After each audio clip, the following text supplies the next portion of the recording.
Hi friends.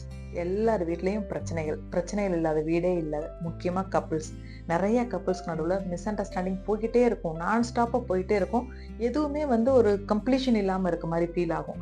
சரி, இந்த பிரச்சனையே முடியல, அதுக்குள்ள அடுத்த பிரச்சனை மேலே பிரச்சனை வருதா, இந்த மாதிரி ஃபீல் பண்ணுற கப்புள்ஸ் தான் நிறைய பேர் நம்மள இருப்போம் இல்லையா?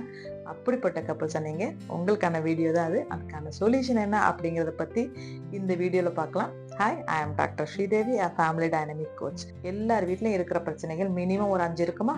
அது மினிமம் தான். மேக்ஸிமம் 10, 15 எவ்வளோ வேணாலும் போகலாம், அது கவுண்ட்லெஸ். மினிமம் ஒரு 5 இருக்குன்னு வச்சுக்கலாம்.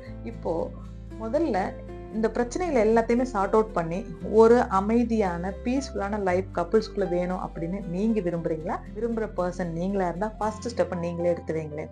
உங்களுக்கு அது ஓகேவா இருந்தா இதே மாதிரி காம் அவங்க பார்ட்னரா அவங்கள்ட்ட போய், நம்ம இது வரைக்கும் என்னமோ ஃபேஸ் பண்ணிட்டு 10 வருஷம் ஆயிருக்கலாம், 20 வருஷம் ஆயிருக்கலாம், கல்யாணம் ஆகி 5 வருஷம் ஆயிருக்கலாம், நமக்குள்ள இருக்க ப்ராப்ளம் சார்ட் அவுட் பண்ணி பீஸ்ஃபுல் லைஃப் லீட் பண்ணலாம். நான் முடிவு பண்ணிட்டேன், ஓகேவா, டீல் ஓகேவான்னு கேளுங்க ஃபர்ஸ்ட். அவங்க ஓகேன்ட்டாங்கன்னா 90% of the problem sorted out. அப்புறம் 2 பேருமா உட்காந்து ஒரு டே சூஸ் பண்ணணும். நம்பர் 2, என்ன டே சூஸ் பண்ணுவீங்க? ஒர்க்கிங் டே வேண்டாம், ஒர்க்கிங் ஹவர்ஸ் வேண்டாம்.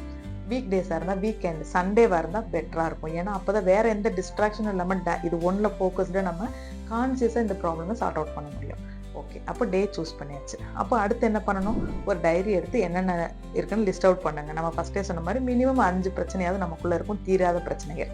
அதை லிஸ்ட் அவுட் பண்ணிவிட்டு ஃபஸ்ட்டு 1 மட்டும் சூஸ் பண்ணிக்கோங்க. மேஜராக இப்போ ஏதோ இமீடியட்டாக சொல்யூஷன் வேணும் அப்படின்னு இருக்கக்கூடிய ஒரே ஒரு ப்ராப்ளத்தை எடுத்து வச்சுக்கிறோங்க.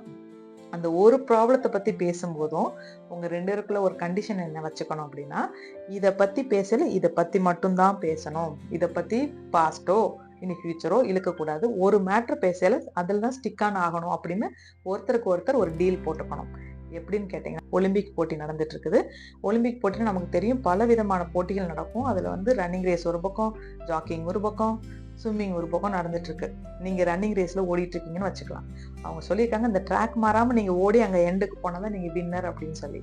நீங்க என்ன பண்றீங்க? வேகமா பாதி தூரம் போயிட்டு டக்குன்னு பக்கத்துல இருக்க ஸ்விம்மிங் பூல்ல ஜம்ப் பண்ணி அங்க ஸ்விம் பண்ணி போயிட்டு இருக்கீங்க அப்படின்னு வச்சுக்கலாம். இமேஜின் பண்ணுங்களேன், எங்க உங்களுக்கு ப்ரைஸ் கிடைக்க போகுது? மேபி நீங்க ஃபர்ஸ்டே வந்தா கூட யாராவது ப்ரைஸ் தருவாங்களா? கிடைக்கவே கிடைக்காது. அதுக்கு ஒரு சொல்யூஷன் இருக்காது இல்லையா? இதே மாதிரி தான் நம்ம ஒரு பிரச்சனை எடுத்தோம்னா அந்த பிரச்சனையை பேசி சார்ட் அவுட் பண்ணாம அதே ட்ராக்ல போகாம ட்ராக் மாறி மாறி வேற இடத்துக்கு போறதுனால தான் நிறைய கப்புள்ஸ்க்கு நடுவில் இன்னைக்கு வரைக்கும் எந்த பிரச்சனையும் சார்ட் அவுட் ஆகாம இருக்கிறதுக்கு இது முக்கியமான காரணங்க. ஸோ தட் 2 பேருக்குள்ளேயும் ஒரு டீல் என்ன வச்சுக்கணும் அப்படின்னு பார்த்தீங்கன்னா, 3வது முக்கியமான பாயிண்ட், இந்த பிரச்சனைனா இதை பத்தி மட்டும்தான் டிஸ்கஸ் பண்ண போறோம் அப்படின்னு முடிவு பண்ணிக்கிறேங்க. இப்போ இந்த 3 முடிவு பண்ணியாச்சு.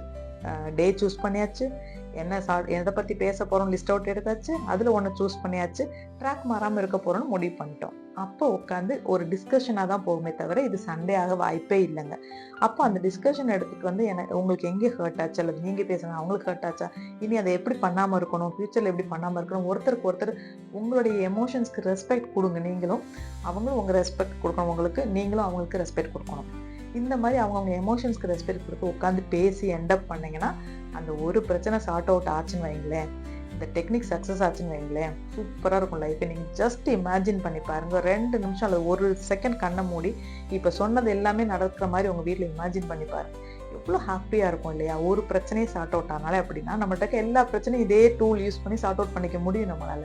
அப்போ பீஸ்ஃபுல் லைஃப் தான் நம்ம இதுக்கப்புறம் இருக்க லைஃப்பை லீட் பண்ண போகிறோம் அப்படின்னு நினச்சாலே ஹாப்பியாக இருக்குது இல்லையா? அப்படி தான் நானும் நினைக்கிறேன். எனக்கும் அப்படி தான், உங்களுக்கும் ஹாப்பியாக தான் இருக்கும்னு நினைக்கிறேன். உங்கள் ஸ்பௌஸ் ஃபர்ஸ்ட் ஸ்டெப் எடுக்கட்டும்னு நினைக்க வேண்டாம். இதை பார்த்துட்டு இருக்க நீங்கள் ஃபர்ஸ்ட் ஸ்டெப் எடுத்து இதுக்கான முயற்சி ட்ரை பண்ணி பார்த்துட்டு ஒர்க் அவுட் ஆச்சா இல்லையான்னு கமெண்ட்டில் போடுங்க. நம்ம டிஸ்கஸ் பண்ணலாம் இதை பற்றி. திங்க் டிஃப்ரெண்ட், கொஞ்சம் மாற்றி தான் யோசிங்களே. தேங்க்யூ.